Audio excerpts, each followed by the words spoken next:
Today we're going to talk about replacing fuses in a Gen 4 machine. This is Millie. She has 2 fuses.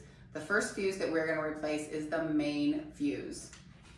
All fuses for the Gen 4 machine are 3.15 250 volt slow blow fuses. They are 5 by 20 millimeter, and they are for the main fuse, any circuit board fuse, and for the CSA Canadian motor fuse.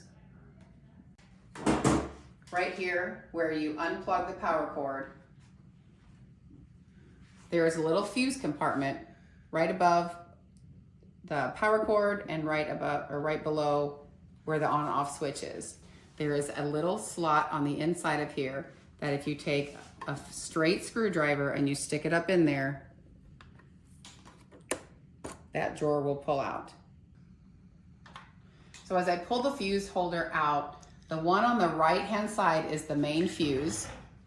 The one on the left-hand side is the spare fuse. And if you look inside this compartment, you can see there's a bracket on the right that the main fuse lights up with.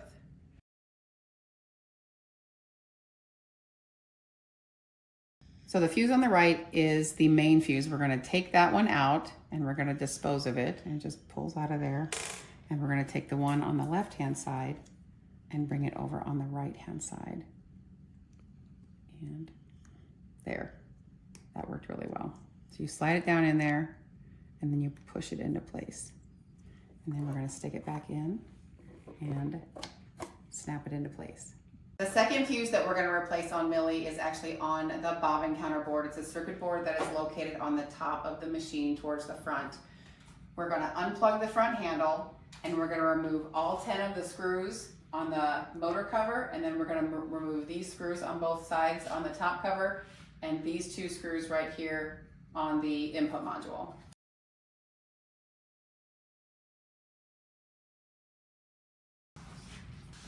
All right, we're going to grab a hold of the motor cover, pull out,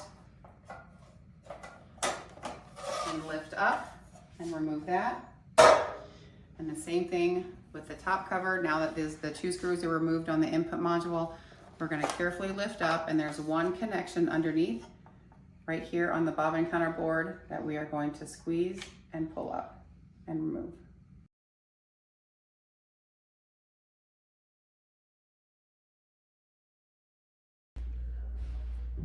To remove the top cover from Lucy, you're going to unplug the front handle. This is your stitch regulator button. You can unscrew it or you can just push it in. So if you push it in and start to bring the cover up, you can go around it. There is one connection up underneath here, has a tab on it, push down and pull out. The fuse located on the Bobbin counter board is right here. We're going to put a flat screwdriver in there, turn it to the side, and it'll start to pull out. It looks like that. We'll put the new fuse back in. I like to grab the prongs and just pull them out just a hair so they get good contact on either side of the fuse holder. We're going to stick it back in, take our flat screwdriver, push it in, and right here on the top, it's going to lock into place. Here, show this right here on top, like from the top. So that's where it locks into place right there.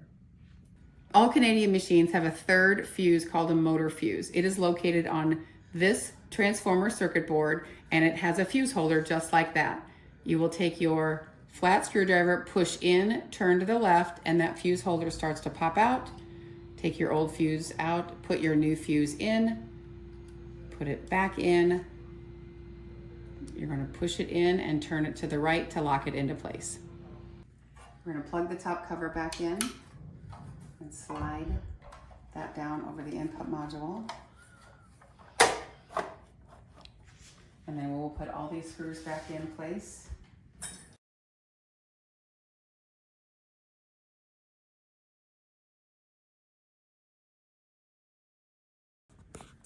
We're going to put the motor cover back on. Again, pull out just a little bit so it goes around. We're going to line up, and we're going to have 5 screws on this side and 5 screws on this side.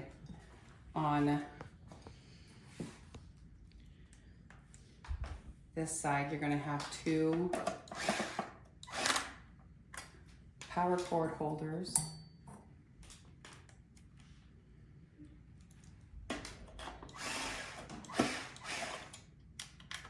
Again, it's just best to get them started.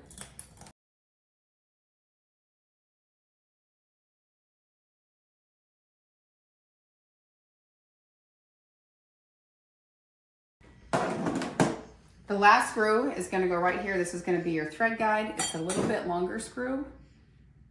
So we're going to put the screw on first, and then there is a gold washer that goes behind that.